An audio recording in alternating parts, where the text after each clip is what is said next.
د وسوسو په منځ کې ګیر خفه یم، زه مې د خپل فطرت په څیر خفه یم.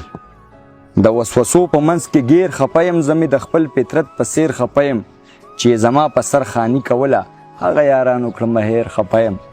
او څوک مې قایل د خپلې مینې نه کړه، څوک مې قایل د خپلې مینې نه کړه، زه د دې خلکو نه سم ډېر خفه یم.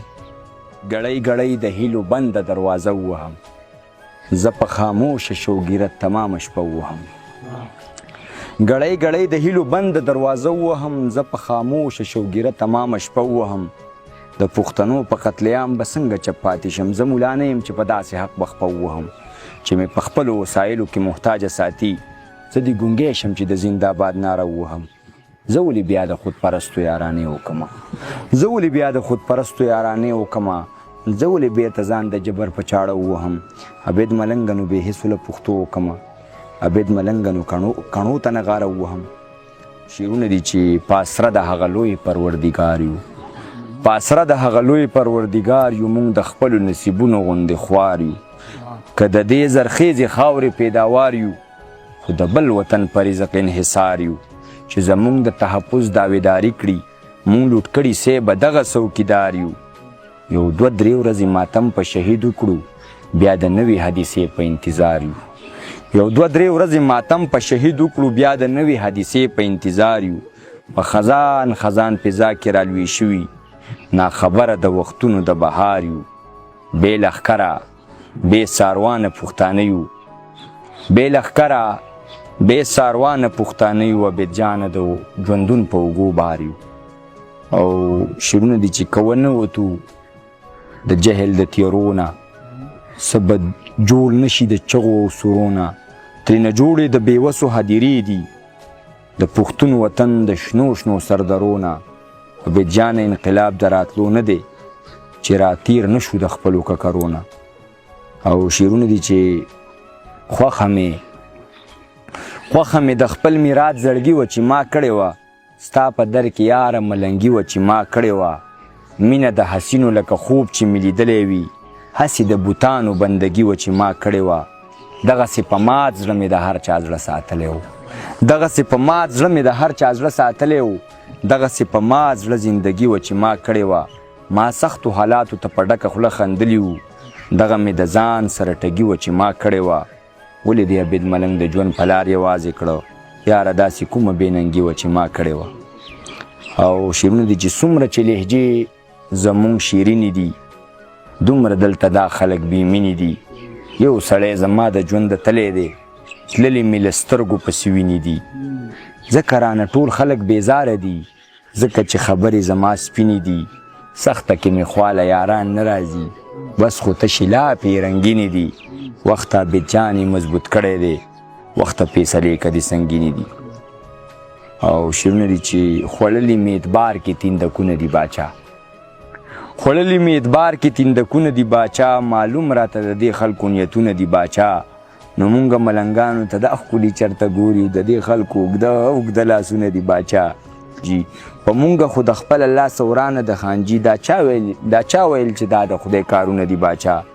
دا مونږ چې بیار او تنها ګرځو صاحبه، چاودلي مو د دې خلکو نظرونه دي باچا. سپېڅلي تفسیري دي او تک سپین حقیقتونه، همدغه د عبید ملنګ شعرونه دي باچا. مینه پکار د کنسا هم چاته وار نه کوي، مطلب مې دا دی چې ژوند چاته انتظار نه کوي. اوس خو د زاره خلک ځان سره په شر اخته دي، اوس لیوني هم پوهه شوي دي ازار نه کوي. وی ژوند مې تیر شو په یو اوږد اضطراب کې، دا نظر دی که د چا د خولې ازار دی. د بېوسه سړي غږ پکې خاموش دی، دا د داسې بې ضمیره خلکو خار دی. د بېوسه سړي غږ پکې خاموش دی، دا د داسې بې ضمیره خلکو خار دی. وی داسې کار مه کوئ چې ژوند کې پرې پیغور راځي، مال ارمان د نصیحت د خپلې مور راځي. بلا موده کېږي بیخي خاموشه شوی یم، راباندې اوس د خپل احساس د چغو شور راځي. مونږ هغه نه یو چې باران پسې پټي ګرځو، غرضي دور دی که ته لاړې سل نور راځي. ښه چې زما په دروازه کې څوکیدار ولاړ دي، ښه نو دا غل څنګه ډاډه زما په کور راځي. بس تا پوره د عبید جانه چې کردار دې سپین وي، خیر دی که داسې په کیمره کې دې عکس تور راځي. وی ته چې لاړې خپل مین دې در په درک، ته چې لاړې خپل مین دې در په در که د تمام عمر پیغور دې را په سر که ستا خندا که د جفا که د وفا وه خو عبید ملنګ دې ځان سره په شرک زه به په سوکو د چړو در شمه زه به په سوکو د چړو در شمه د موجودګۍ که لږ احساس دې راکو مغروره نه یم روایات پالمه غاړه به در کړمه که لاس دې راک خو شعرونه دي چې خلک سپین رنګ اوس پیمانې له د معیار ساتي عجیبه خلک دي د خدای په کار کې کار ساتي دلته د غلو په لاس کې تله د انصاف ورغلی دلته د دوو ټکو سړي په سر دستار ساتي دلته د خېټې غم په خلکو سمې لوبې وکړې دلته مجبوره اجړاګانو هم ځان سینګار ساتي زه به د وخت د ظالمانو خلاف کلک ولاړ یم هر څوک هر وخت د مرګ سوري راته لار ساتي دا خودپرسته زمانه او دا دوه جبي خلک عبید ملنګ به خدای وهلی وي چې یار ساتي ما افسانه د ژوند د درد په انتها پرېښوده ما خپله ټوله معامله په لوی الله پرېښوده ستا د غرور سزا مې ټولې دنیاګۍ له ورکړه تا چې زه پرېښودم نو ما ټوله دنیا پرېښوده پښتنو چرته په خوریانو تعلیمونه کول پښتنو چرته د تیارو منځ کې رڼا پرېښوده څه حدیثو زما په ذات کې شش و پنج پیدا کو ښه مسلمان وم خو ما لاره د ملا پرېښوده بیا مسافر شوم د خپل احساس ته شوره لري ما د کاغذ جوړو رشتو پسې جړه پرېښوده او بیا له غم عبید جان په زړه چاودلی مړ شو خپله تنها قصه یې دغسې تنها پرېښوده خپله تنها قصه یې دغسې تنها پرېښوده سم ساده ساده او غرسنې دې پیدا کړی وې یا خو د جانان د کوڅې سپی دې پیدا کړی وې زه چې ماجونو خورم نو ماته دا احساس وشي یا خدایه چې بالکل لیونی دې پیدا کړی وې زه خو چې خبر شوم چې ګلونه خونریزي کوي وایم چې په دشتو کې ازغی دې پیدا کړی وې